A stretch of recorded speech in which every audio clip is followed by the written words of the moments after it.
Halo sobat semuanya, jumpa lagi bersama saya Tony Kristanto dari Bumi Mojopahit Channel, Mojokerto. Bagaimanakah kabar kalian hari ini sobat? Semoga kalian hari ini selalu dalam keadaan sehat, selalu bahagia dan selalu sukses dalam karir dan juga usahanya. Dan juga saya doakan buat kalian semuanya, apa yang kalian cita-citakan dipermudah oleh Tuhan Yang Maha Kuasa. Nah sobat semuanya, di edisi kita kali ini saya ingin mereview dari salah satu koleksi keris, dan ini koleksi terbaru karena baru saja saya dapatkan beberapa hari yang lalu secara tidak sengaja.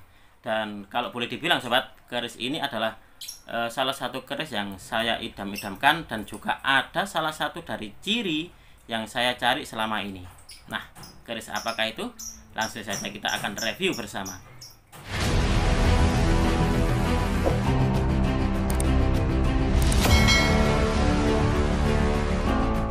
Nah sobat semuanya, sebelum saya review kerisnya, saya juga berterima kasih kepada kalian semuanya, baik yang di dalam negeri ataupun yang di luar negeri, yang telah mendukung channel ini sehingga channel ini bisa berkembang sampai saat ini.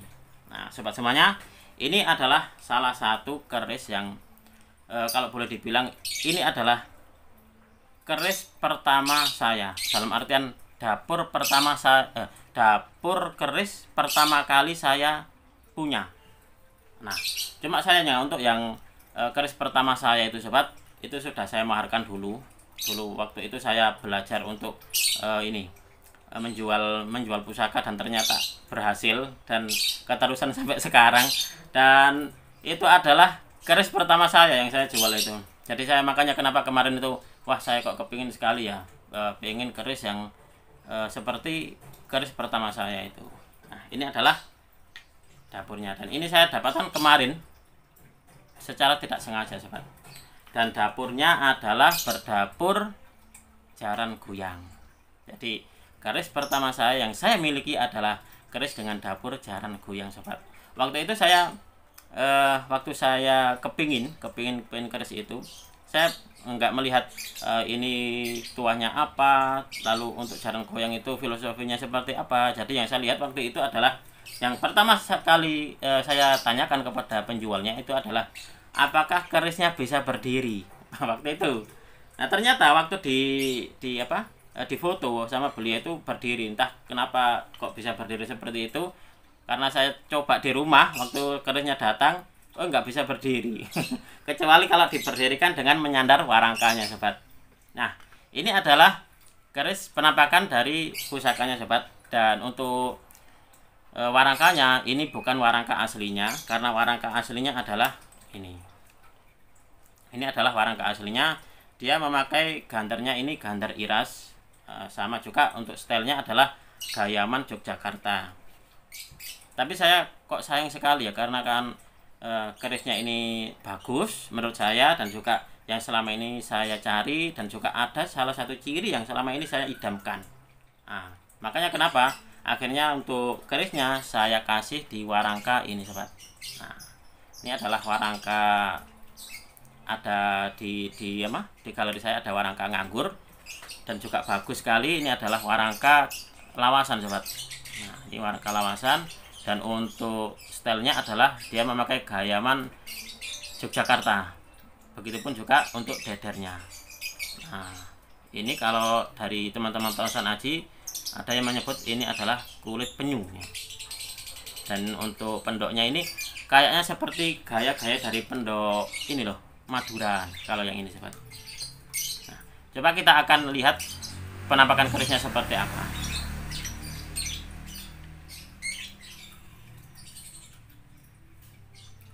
Nah ini sobat, ini adalah penampakan dari keris yang baru saja saya dapatkan beberapa hari kemarin. Ini adalah berdapur jaran goyang.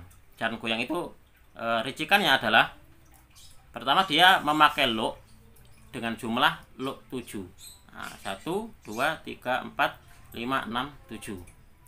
Lalu dia gandeknya ini gandek lugas atau gandek polos seperti ini. Lalu juga ada pejetan. Nah, ada pejetannya ini, dan juga ada ripandannya ini sobat. Nah, itu adalah beberapa dari ricikan keris berdapur jaran goyang sobat. Nah nanti kita akan melihat keistimewaan apa dan juga untuk pamornya ini masuk pamor apa, dan juga ciri yang tadi saya bilang itu apa sih cirinya. Nah, ternyata kemarin itu saya waktu saya lihat, waktu saya ke rumah yang punya itu, saya lihat saya langsung jatuh hati sobat. Karena pertama adalah dapur yang saya cari, yaitu dapur jaran goyang. Saya ingin bernostalgia dengan masa lalu saya itu. Keris pertama saya adalah jaran goyang, jadi saya ingin mencari lagi dengan dapur jaran goyang. Akhirnya ketemu ini, dan juga saya itu sebenarnya kepingin punya keris dari ciri khas Empu Jigjo, yaitu dengan peci ceblokan. Nah, ternyata dia juga memakai peci ceblokan sobat. Nah, ini makanya ini pas sekali. Dan waktu itu ada bebarengan dengan tamu lain sobat, kalau nggak salah tamunya dari Kediri waktu itu. Dan tamu itu juga kayaknya berminat dengan keris ini, tapi sama tuan rumahnya nggak dilepas, katanya wah ini mau saya pakai sendiri, belum saya maharkan, katanya seperti itu. Nah, pas sekitar jam 12-an itu nggak tahu kenapa tamunya itu keluar. Tamunya keluar dari situ, pamitan entah kemana gitu. Nah, di situ saya melobi tuan rumahnya. Lalu akhirnya sama tuan rumahnya ditanya kepada saya, apakah berminat Mas Tony, apakah memang suka gitu, seperti itu. Saya bilang memang ya suka, saya suka gitu. Akhirnya sama beliau, ya sudah kalau untuk Mas Tony silahkan, nggak apa-apa dimahari. Akhirnya ini saya mahari, dan akhirnya ini menjadi milik saya ini sobat. Nah, kita akan mencari tahu kira-kira pamor yang ada di keris ini masuk di pamor apa. Karena kalau pemiliknya bilang katanya kan udan mas, karena di sini ada semacam bulatan seperti ini loh. Nah, tapi bentuknya kecil, nggak besar. Kalau dari pengetahuan saya pribadi, ini masuk di entah itu Merutu Sewu atau Sisik Sewu, dan juga atau juga masuk di Tirto Tejo. Nanti kita akan membuka buku, nanti kita biar bisa tahu, kita bisa belajar bersama kira-kira ini masuk di pamor apa. Nah sobat semuanya, ini adalah penampakan dari pamornya. Coba kalian perhatikan ini. Ini ada semacam kayak bulatan-bulatan, tapi bentuknya kecil. Memang sepintas kayak pamor udan mas. Makanya kenapa kemarin pemiliknya itu bilang itu sepertinya kayak pamor udan mas Lani. Tapi kalau saya pribadi kayaknya bukan, karena kalau pamor udan mas itu untuk bulatannya ini agak besar ini sobat. Nah ini kalau untuk pamor yang ini sobat, ini masih sangat ngebior sekali ya. Tapi kalau untuk dibaliknya, ini kayak semacam kayak aus. Entah kenapa, apakah kesalahan di dalam pas mewarangi atau apa, saya sendiri juga kurang tahu. Ataukah memang ada apa ya, termakan usia. Nah, antara yang pamor yang sini ini agak aus sedikit, dan juga untuk yang dibaliknya ini masih sangat utuh sekali. Nah, kita akan melihat mengurai kira-kira yang disebut dengan pamor Merutu Sewu itu apa. Nah, kita akan membuka buku sobat. Nah, di sini adalah dengan buku ensiklopedia keris. Nah, kalau di sini disebutkan Merutu Sewu, merutu itu adalah semacam hewan kecil itu sobat. Nah, merupakan salah satu motif pamor yang bentuk gambarannya berupa kumpulan garis lengkung dan bulatan kecil yang saling berdekatan sehingga tampak ruwet. Sepintas lalu, gambaran pamor ini mirip dengan pamor Sisik Sewu. Nah, jadi antara Merutu Sewu dan juga Sisik Sewu itu berbeda sobat. Nanti kita akan cari tahu Sisik Sewu itu seperti apa. Nah, kita lanjutkan lagi. Bedanya pada pamor Sisik Sewu, bulatan-bulatan itu lebih banyak yang tidak menyambung, sehingga serupa dengan huruf U. Pamor Merutu Sewu biasanya menyebar ke seluruh permukaan bilah keris. Ditinjau dari cara pembuatannya, Merutu Sewu ini tergolong pamor melumah, dan ini adalah penampakan dari gambaran pamor Merutu Sewu sobat. Nah, sebagian penggemar keris beranggapan bahwa pamor Merutu Sewu mempunyai tuah yang baik, pemiliknya akan gampang mencari rezeki dan luas pergaulannya. Ia tergolong pamor yang tidak pemilih. Nah, coba kalian perhatikan ini sobat. Kalau kalian melihat ini, apakah ini masuk di Merutu Sewu? Nah, seperti penjabarannya tadi. Nah, seperti ini. Lalu kita akan melihat di Sisik Sewu. Coba kita akan membuka juga di halaman selanjutnya. Nah, Merutu Sewu ini sobat. Nah, ini adalah penampakan dari pamor Sisik Sewu. Memang kesannya itu agak sama ya. Jadi memang kayak sama gitu, nggak ada bedanya. Coba kita akan membaca ini untuk keterangannya. Sisik Sewu adalah salah satu motif pamor yang banyak dicari oleh pengusaha yang mempunyai banyak karyawan. Mereka beranggapan bahwa tuahnya bisa memperlancar jalannya rezeki dan menambah derajat pemiliknya. Bentuk pamor ini merupakan kumpulan dari bulatan-bulatan kecil yang berlapis-lapis. Ukuran bulatan ini rata-rata lebih kecil dari bulatan pamor udan mas. Nah, ini seperti saya katakan tadi sobat, memang kan bentuknya itu bulat tapi kecil, kayak udan mas tapi bentuknya itu kecil sekali. Nah, seperti ini. Nah, seperti ini kan bentuknya kecil-kecil. Nah, lalu di baliknya pun juga sama seperti itu sobat. Nah, seperti ini. Nah, ini banyak sekali nih. Nah, ini adalah untuk gambaran di pamor Sisik Sewu ini. Lalu kita akan melihat juga kalau udan mas itu seperti apa. Nah, coba kita akan membuka di sebelum di pamor udan mas, kita akan membandingkan dengan pamor Tirtotejo. Nah, kemarin tuh saya beranggapan mungkin ini masuknya di pamor Tirtotejo ya. Jadi kita akan melihat di definisi Tirtotejo itu apa adalah salah satu pamor yang pola gambarnya agak serupa dengan gambaran pamor Woswuta. Bedanya pada Tirtotejo, gambaran pamor itu dilengkapi dengan gambaran semacam bingkai yang bentuknya merupakan garis lekak-lekuk mirip pamor untu walang. Nah, ini di pamornya di bagian pinggir ini semacam kayak ada bingkai membentuk seperti untu walang.